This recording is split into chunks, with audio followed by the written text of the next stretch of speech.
Lições Bíblicas CPAD, Adultos, primeiro trimestre de 2023. Tema do trimestre: Aviva a tua obra, o chamado das Escrituras ao quebrantamento e ao poder de Deus. Comentarista: Pastor Elinaldo Renovato. Lição 9: O avivamento pentecostal no Brasil. Data: dia 26 de fevereiro de 2023. Classe Daniel, AD Central. Texto áureo: E os que ouviram foram batizados em nome do Senhor Jesus. E, impondo-lhes Paulo as mãos, veio sobre eles o Espírito Santo, e falavam línguas e profetizavam. Et 19.56. Verdade prática: Deus derramou o grande avivamento pentecostal no Brasil. Ele pode avivar mais uma vez o seu povo. Leitura bíblica em classe. Atos capítulo 19, versículos 1 ao 7.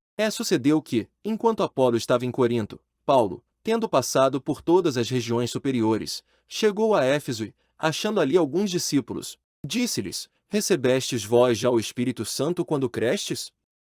E eles disseram-lhe: Nós nem ainda ouvimos que haja Espírito Santo. Perguntou-lhes: Então, em que sois batizados, então? E eles disseram: No batismo de João. Mas Paulo disse: Certamente João batizou com o batismo do arrependimento, dizendo ao povo que cresce no que após ele havia de vir, isto é, em Jesus Cristo. E os que ouviram foram batizados em nome do Senhor Jesus. E, impondo-lhes Paulo as mãos, veio sobre eles o Espírito Santo, e falavam línguas e profetizavam. Estes eram, ao todo, uns 12 varões. Os objetivos da lição: 1. Mostrar que o movimento de Atos se repete no Brasil. 2. Pontuar o nascimento do novo movimento. 3. Explicar a expansão do avivamento pentecostal. Introdução: A chegada do movimento pentecostal ao Brasil mudou a realidade espiritual deste país de forma inquestionável e irreversível em termos de liturgia, proclamação do Evangelho, manifestação do poder de Deus com sinais, prodígios e maravilhas. Vindo dos Estados Unidos, os missionários Daniel Berg e Gunnar Wingren chegaram em terras brasileiras em 1910.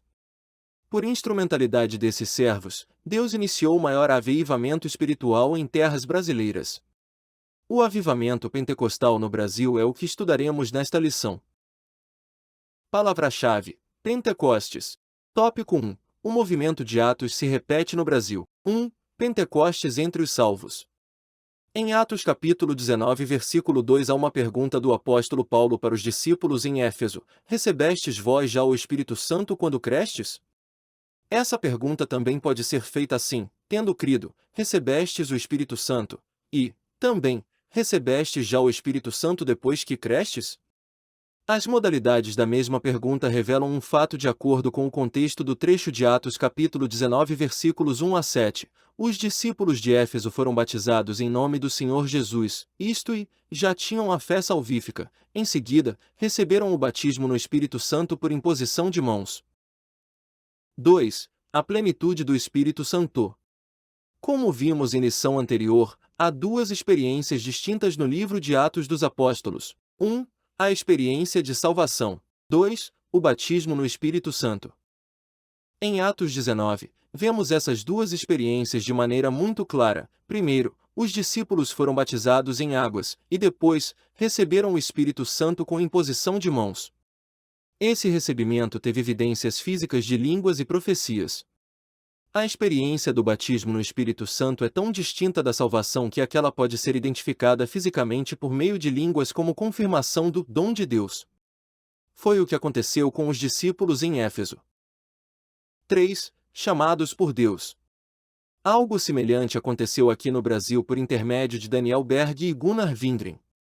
Pela direção de Deus, os dois missionários suecos chegaram ao Brasil em 19 de novembro de 1910. No início do século XX, predominava a existência das igrejas históricas ou tradicionais. Consequentemente, havia muitos cristãos que experimentaram a salvação em Cristo, mas nunca haviam experimentado o batismo no Espírito tal qual os primeiros crentes em Atos. Deus usou Daniel Berg e Gunnar Wingren para mostrar a esses cristãos que eles não podiam mais ignorar a pessoa bendita do Espírito Santo. As experiências gloriosas de Atos dos Apóstolos passaram a se repetir em terras brasileiras. Era possível ser um cristão com mais fervor espiritual. Sinopse. No Brasil, houve um chamado de Deus para que um povo vivesse na plenitude do Espírito Santo. Tópico 2. O nascimento de um novo movimento. 1. A pregação do avivamento pentecostal. A pregação dos missionários chamou a atenção das igrejas tradicionais, causando incômodo e preocupação. Eles não foram bem aceitos pelos pastores das igrejas históricas. A irmã Celina de Albuquerque, membro de uma igreja tradicional, aceitou a mensagem do batismo no Espírito Santo e tomou a decisão de ficar em casa, orando a Deus para que ele confirmasse se aquela doutrina estava correta. Assim, a irmã Celina Albuquerque recebeu o dom de Deus, e por isso, é considerada a primeira brasileira batizada no Espírito Santo em nosso país. Outros irmãos se juntaram a ela e foram também batizados no Espírito Santo. Infelizmente, a direção da igreja da qual esses irmãos faziam parte, não concordou com aquele avivamento espiritual e promoveu uma reunião para confirmar quem estaria de acordo com a mensagem dos missionários. Nessa reunião, 9 irmãos se levantaram e foram convidados a deixar a igreja. Assim, inicia uma história de perseguição que marcaria o movimento pentecostal no Brasil. 2. Crescimento e perseguição. As perseguições contra os pentecostais eram grandes, conforme Jesus. Elas se davam na esfera litúrgica, entre outras. Por exemplo, nos primeiros batismos, no Pará, alguns inimigos da obra tentaram impedir o ato batismal. Há registro de que um deles até sacou um punhal para investir contra o missionário Gunnar Vindring.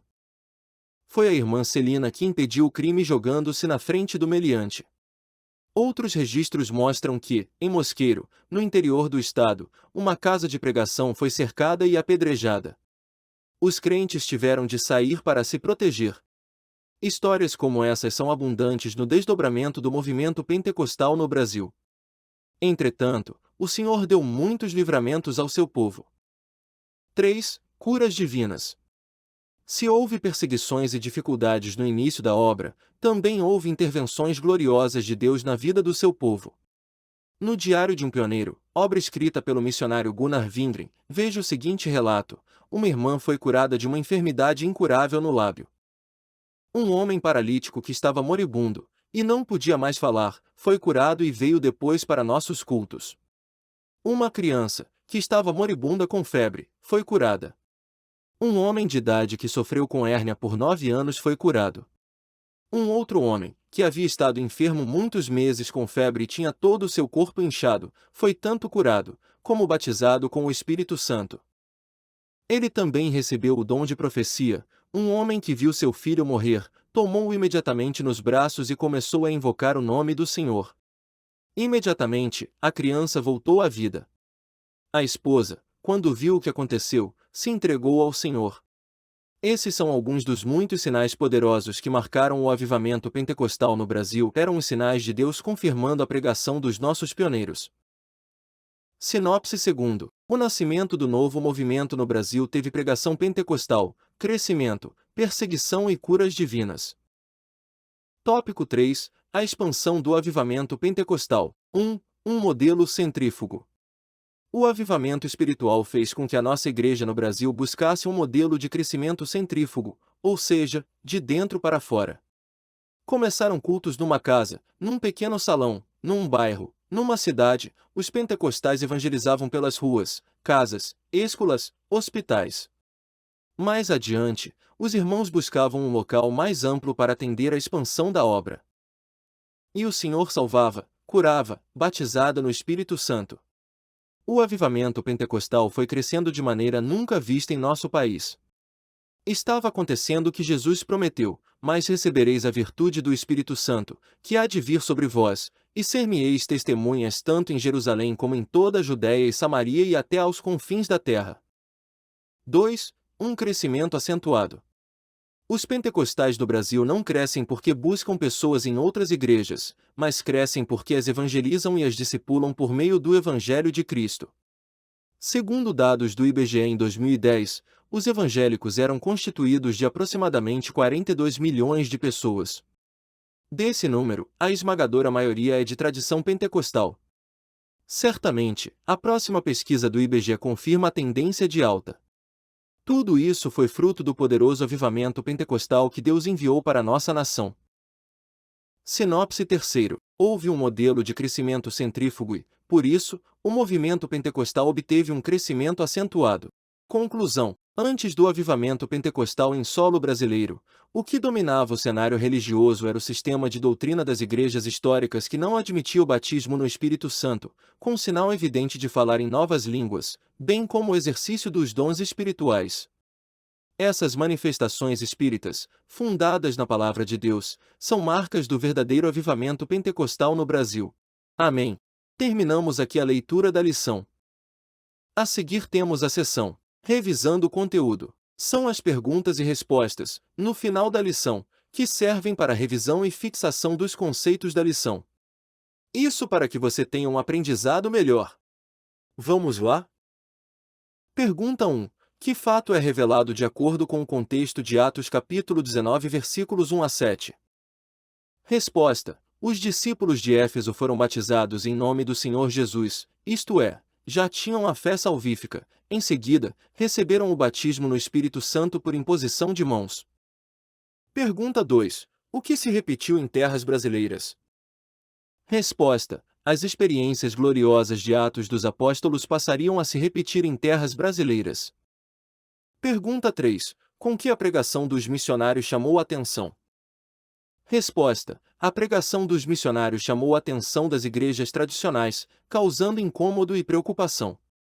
Eles não foram bem aceitos pelos pastores das igrejas históricas. Pergunta 4. Cite um caso de cura divina descrito no diário de um pioneiro. Resposta. Um homem que viu seu filho morrer, tomou-o imediatamente nos braços e começou a invocar o nome do Senhor.